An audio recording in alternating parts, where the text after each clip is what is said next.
Hola, ¿qué tal? Sean bienvenidos a un nuevo video. En esta ocasión vamos a demostrar la regla de la potencia para derivadas. Pero antes de demostrar esta regla, necesitamos recordar cómo se comportan los binomios que están elevados a un exponente cualquiera. Por ejemplo, si nosotros tenemos un binomio de la forma a más b que está elevado a un exponente 1, el resultado será igual al mismo binomio, ya que todo número elevado a un exponente 1 será igual al mismo número. Pero por ejemplo, si tenemos un binomio de la forma a más b al cuadrado, ahí lo que tenemos que hacer, como ya sabemos, es elevar el primer término al cuadrado más multiplicar dos veces el primer término por el segundo y por último elevar el segundo término al cuadrado. El procedimiento se complica conforme el grado del binomio se va elevando, es decir, cuando su exponente va aumentando. Por ejemplo, cuando tenemos un binomio a más b al cubo, ahí el resultado se hace un poco más largo, ya que tenemos que elevar el primer término al cubo más el exponente por el primer término y le vamos a restar 1, nos quedaría con exponente 2 y aparece por primera vez el segundo término que es b, más nuevamente el coeficiente 3 por a, que como ya le restamos 1 nos queda con exponente 1 que nos escribe, por b, al que le aumentamos una potencia, entonces nos queda con potencia 2, es decir, al cuadrado, y por último, b al cubo. Lo que podemos observar es que todos los binomios van a empezar con el primer término elevado a la potencia y van a terminar con el último término elevado a la potencia, y también que la potencia del primer término va a ir disminuyendo en 1. 3, 2, 1, hasta que se vuelve 0 y todo número elevado a la 0 es 1, entonces ya no se escribe. En cambio, la potencia del segundo término va aumentando en 1 también. Aquí b tiene potencia 1, aquí tiene potencia 2 y por último tiene potencia 3. Si nos damos cuenta, en el desarrollo de esos binomios se está siguiendo un patrón. Ese patrón se conoce en matemáticas como binomio de Newton, teorema del binomio, y que también tiene relación con algo que se llama triángulo de Pascal. Por ejemplo, en el desarrollo de a más b al cuadrado, podemos notar que el patrón que sigue el desarrollo de este binomio es el siguiente. En primera instancia, el cuadrado del primer término, es decir, a al cuadrado, más la potencia multiplicada por el primer término que es a, que estará elevada a 2 menos 1, en donde aparece por primera vez b, más, tomando en cuenta que si vemos que este binomio se va desarrollando por posiciones, podemos decir que esta, donde está a cuadrada, sería la primera posición, esta sería la segunda posición. Entonces, para encontrar el coeficiente del tercer término, vamos a multiplicar nuevamente la potencia, que es 2, multiplicada por la potencia que tenía a, que es 2 menos 1, y todo eso dividido entre la posición que va, que es 2, multiplicado por a. Y como aquí tenía 2 menos 1, ahora se le va a disminuir otra potencia. Entonces quedaría 2 menos 2. Y luego multiplicada por b, que se le va a aumentar otra potencia. Entonces será igual a b al cuadrado. Pero como en esta expresión 2 menos 1 es 1, 2 por 1 es 2, y 2 entre 2 es 1, nos quedaría como a al cuadrado más 2a. Y 2 menos 1 que es 1, que no se escribe, más 1 digamos por a la 2 menos 2 que es 0 y b al cuadrado. Pero como todo número elevado a la potencia 0 es 1, entonces lo podemos suprimir y nos queda simplemente como a cuadrada más 2ab más b cuadrada. Lo mismo pasa a la hora de desarrollar un binomio al cubo.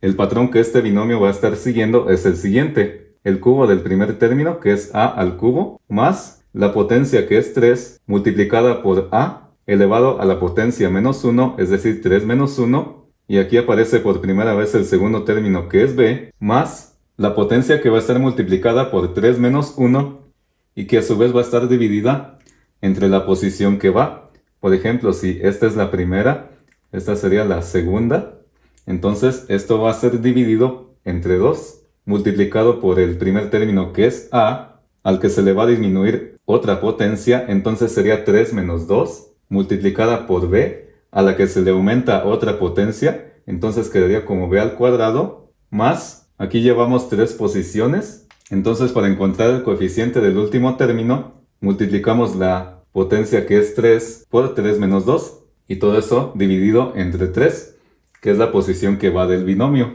multiplicado por a, Como aquí tenía 3 menos 2, entonces si se le disminuye otra potencia más, quedaría a la 3 menos 3. Y luego por b al cubo. Entonces esto nos queda como a al cubo más 3 por a la 3 menos 1, que es 2 por b, más 3 menos 1 es 2, 2 por 3 es 6, y 6 entre 2 es 3. Entonces nos queda 3 por a la 3 menos 2, que es 1. Entonces no se escribe, por b al cuadrado, más 3 menos 2 es 1. 1 por 3 es 3. Y 3 entre 3 es 1. Entonces digamos que tenemos 1 por a la 3 menos 3, que es 0. Y multiplicado por b cúbica. Y nuevamente, como aquí tenemos a la 0 es igual a 1. Entonces se deja simplemente b al cubo.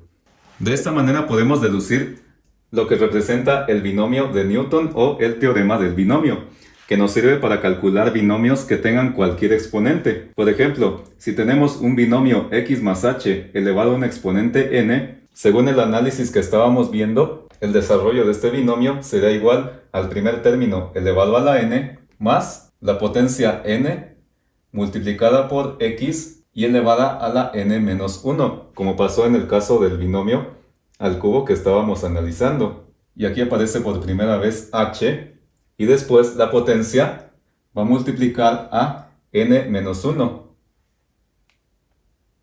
como pasaba en el binomio que estuvimos viendo. Y como aquí van dos posiciones, 1 y 2, se va a dividir entre 2, multiplicada por x, y aquí como tiene n menos 1, entonces si se le disminuye a otra potencia, queda como n menos 2. Y luego h, que se le aumenta otra potencia, entonces queda h al cuadrado. Y que si seguimos haciendo esta serie, el término siguiente sería igual a n por la potencia del término anterior de x, que sería n menos 2 sobre la posición que va. Aquí va 1, 2, 3. Entonces se divide entre 3 por x a la n, y se le disminuye otra potencia, entonces queda a la n menos 3 por h al cubo. Y nos podemos seguir así sucesivamente hasta que, como ya vimos, el último término del binomio va a ser igual al segundo término elevado a la potencia del binomio. Entonces, al final, este binomio quedaría con h a la n. Ahora que ya vimos esto, podemos aplicar este teorema a la definición de la derivada. Por ejemplo, si tenemos una función f de x que es igual a x elevada a una potencia n, que puede ser un número cualquiera, tenemos la definición de la derivada que nos dice que f' de x es igual al límite cuando h tiende a 0 de f de x más h menos f de x sobre h.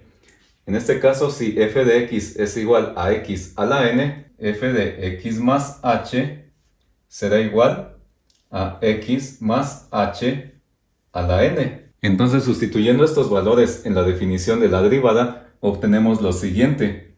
f' de x es igual al límite cuando h tiende a 0 de f de x más h, que es igual a x más h a la n. Aquí solamente sustituimos x por x más h.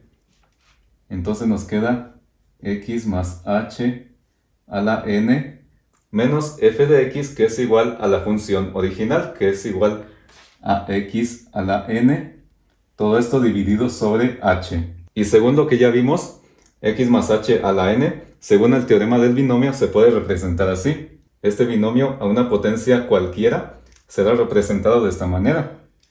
El primer término, que es x elevado a la potencia n, más la potencia multiplicada por x y elevada a la potencia menos 1.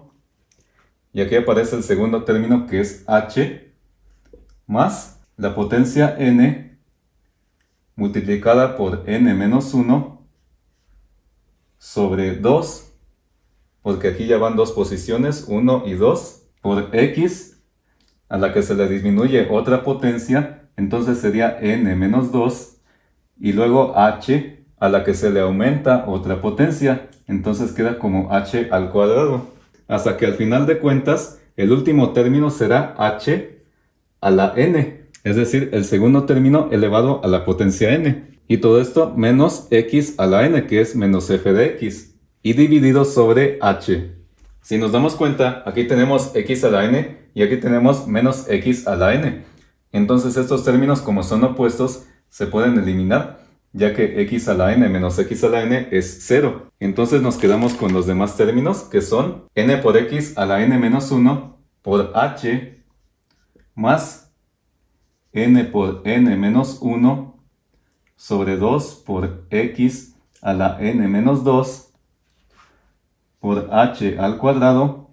Todo esto va a seguir sucesivamente hasta finalizar con h a la n y dividido sobre h. Como ya hemos visto, para calcular este límite no podemos sustituir la h por 0 todavía, ya que en el denominador tenemos una h y si la sustituimos por 0 obtendríamos una división entre 0, es decir, una indeterminación.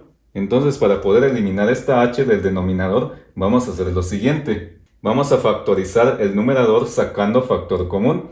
¿Cuál es el factor que se repite en todos los términos del numerador? El factor que se repite es h.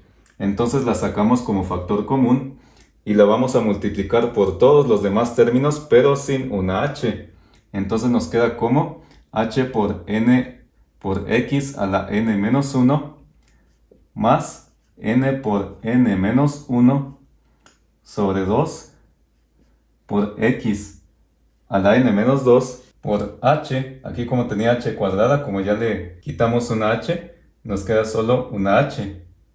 Y todo esto va a seguir así sucesivamente. Y aquí como finalizaba con h a la n, como ya sacamos una h, nos va a quedar igual a h a la n menos 1. Y todo esto dividido sobre h. Ahora sí ya podemos simplificar. Como aquí tenemos una h multiplicando en el numerador y en el denominador tenemos una h dividiendo, estas dos se pueden eliminar, ya que h entre h es 1. Entonces, esta expresión nos queda como f' de x igual al límite cuando h tiende a 0 de los demás términos, que son n por x a la n menos 1 más n por n menos 1 sobre 2 por x a la n menos 2 por h, y así sucesivamente hasta llegar a h a la n menos 1. Ahora sí ya podemos calcular el límite, en donde todas las h's que contenga esa expresión se van a volver 0. Entonces, aquí tendríamos 0 y aquí tendríamos 0 también. Y como todo lo que multiplica a 0 se vuelve 0, entonces todas las expresiones se van a volver 0. Entonces, como ya sustituimos la h por 0, entonces nos quedaría igual a n por x a la n menos 1 más, como todo lo que multiplica a 0 es 0, toda esta expresión nos va a dar igual a 0 y todas las demás expresiones que contengan h se van a volver 0. Entonces lo único que nos va a quedar va a ser esta expresión, que es n por x a la n menos 1. Entonces la derivada de una función f de x igual a x elevada a una potencia n será igual a n por x elevado a la n menos 1. Que también se puede representar así. La derivada con respecto de x a la n es igual a n por x elevado a la n menos 1. Es así como demostramos de dónde viene esta regla, partiendo del teorema del binomio o binomio de Newton. Ahora vamos a ver algunos ejemplos. Tenemos una función f de x igual a x a la cuarta. Entonces, siguiendo esta fórmula que ya vimos, nos queda igual al exponente, que es 4, multiplicando a x elevada al exponente menos 1. Y nos queda igual a 4x, y 4 menos 1 es 3. Entonces la derivada de f de x igual a x a la cuarta es igual a 4x cúbica. O por ejemplo, si tenemos f de x igual a x a la quinta, la derivada f' de x será igual a 5 por x elevado a la 5 menos 1. Entonces f' de x será igual a 5x y 5 menos 1 es 4. Entonces la derivada de f de x igual a x a la quinta será igual a 5x a la cuarta. Solamente multiplicamos el exponente por x y al exponente le restamos 1. Si el video te gustó, te agradecería mucho tu suscripción, que le des like a este video y en los próximos videos vamos a seguir demostrando más reglas de derivación. Saludos.